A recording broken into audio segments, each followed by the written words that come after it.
আসসালামু আলাইকুম নমস্কাৰ মই কেইদিনৰ পৰা আপোনালোকক ভিডিঅ'ৰ জৰিয়তে কৈ আছোঁ SIR লৈ যিটো আমাৰ অসমত যিটো মানে বিশৃংখলা চলি আছে আৰু অসমত যিটো এই বিজেপি চৰকাৰৰ অধীনত মিয়া মুছলমান সকলক মানে টাৰ্গেট কৰা হৈছে, মাইনৰিটি মানুহক টাৰ্গেট কৰা হৈছে। আৰু আপোনালোকে দেখা পাইছে আজি 2-3 দিনৰ পৰা এনেকুৱা ভিডিঅ' ভাইৰেল হৈ আছে, বিয়লবিলাকে দি আছে, মানে তেখেতসকলে নাজানে সেই মানুহজনৰ ওপৰত কেনেকৈ কোনে অবজেকশ্যন দিলে, আৰু সেই অবজেকশ্যন দিয়া মানুহ 100-150 মানুহৰ অবজেকশ্যন দিয়া মানুহ এজনেই।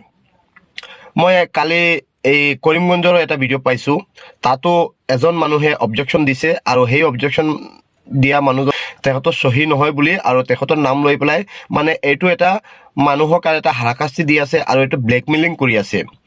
আৰু এনেকুৱা আমি আৰু দেখা পাইছোঁ, লখিমপুৰতো দেখা পাইছোঁ, বিয়লসকলে কৈ আছে যি মানুহৰ নামৰ পৰা অবজেকশ্যনটো আহিছে, কমপ্লেইনকাৰী যোন মানুহ হয়, কিন্তু প্ৰকৃত সেই মানুহজনে কোনো মানুহৰ ওপৰত এনেকুৱা কমপ্লেইন কৰা নাই।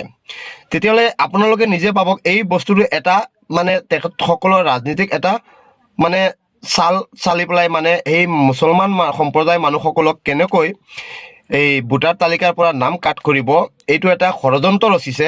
আৰু সেই ষড়যন্ত্ৰটো এই বিজেপি চৰকাৰৰ অধীনত হৈ আছে। আৰু ইয়াত যিসকলে ষড়যন্ত্ৰ কৰি আছে সেইসকল কিন্তু বিয়লো জড়িত নহয়।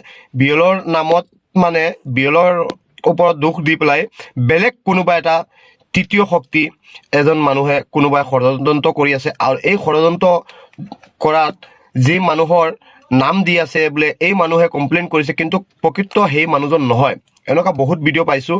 গতিকে আপোনালোকে বস্তুটো ভালকৈ জাজ কৰিব। আৰু এটা বস্তু মই যোৱাকালি ভিডিঅ'ত মই কৈছিলোঁ, আপোনালোকৰ যাৰ নাম কাট খাইছে, আপোনালোকে হিয়াৰিং দিয়াত যোৱাত গৈ পেলাই আপোনালোকে সেই বিয়লৰ তাত যিজন অফিচাৰ আছে, অফিচাৰৰ ষ্টাম্প টকা চহী টকা আপোনালোকে কাগজখন লৈ আহিব। তেতিয়াহ'লে আপোনালোকে এইখন লৈ পেলাই আপোনালোকে যি কানুনী প্ৰক্ৰিয়াৰে আপোনালোকৰ আবেদন কৰাৰ পিছত যদি নহয়, আপোনালোকে এই কাগজখন দি আপোনালোকে আইনী প্ৰক্ৰিয়াতে আপোনালোক আগবাঢ়ি যাব পাৰিব। আৰু অসম চৰকাৰৰ অধীনত যি আপোনালোকৰ লগত যিটো দুৰ্নীতি হৈ আছে সেইটোৰ লগত আপোনালোকে যুঁজ দিব পাৰিব।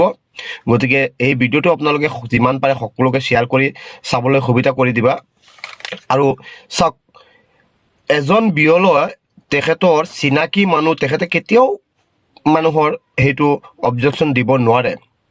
তাৰ পিছতো তৃতীয় শক্তি কোনোবা এজনে যিকোনো মানুহ এজনৰ ID প্ৰুফ লৈ পেলাই তেখেতৰ চহী এটা ডুপ্লিকেট চহী এটা মাৰি পেলাই মানে মানুহৰ ওপৰত কমপ্লেইন দি আছে। আৰু এই কমপ্লেইনকাৰী মই যিকেইটা নিউজত দেখিছোঁ, যিটো এৰিয়াত হৈছে এজন মানুহে কমচে কম 50জন 100জন 150জন 200জন মানুহৰ ওপৰত কমপ্লেইন দিছে, কিন্তু প্ৰকৃত সেই মানুহজনৰ লগত মই বহুত মানুহে দেখিছোঁ প্ৰেছ মিটত কৈছে, কিন্তু তেখেতসকলে নাজানে তেখেতসকলৰ চহীটো কেনেকৈ আহিল আৰু তেখেতসকলৰ এই এড্ৰেছ প্ৰুফটো কেনেকৈ আহিল।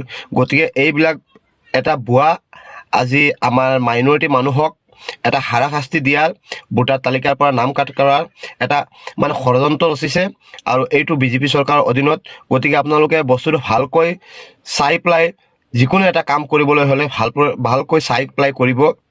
যেনেকুৱা চাওক, কৰিমগঞ্জত যিটো ঘটনা হৈছিলে তাৰ বিয়লজনে গোটেই তথ্যবোৰ বুজাই দিছিলে। আৰু তাত এজন কি চেলিম নে কিবা নামৰ মানুহ এজনে বোলে চহী কৰি পেলাই তেখেতে কৈছিলে অবজেকশ্যন দিছিলে, কিন্তু সেই মানুহজনক সোধাৰ পিছত মানুহজনে কৈছে মই নাজানো আৰু মোৰ চহীও নহয়, এনেকুৱা মোৰ নামত কোনোবাই মোক ব্লেকমেইলিং কৰি আছে। আৰু এই বস্তুটোত আপোনালোকে ভালকৈ তথ্য লৈ, আৰু এনেকুৱা যদি কোনোবাই কৰি আছে ইয়াৰ ওপৰত সি কানুনী একশ্যন ল'ব। গতিকে আপোনালোকে ভিডিঅ'টো ভালকৈ যিমান পাৰে শ্বেয়াৰ কৰিব আৰু সকলোকে চাবলৈ সুবিধা কৰি দিব। ধন্যবাদ। জয় আই অসম।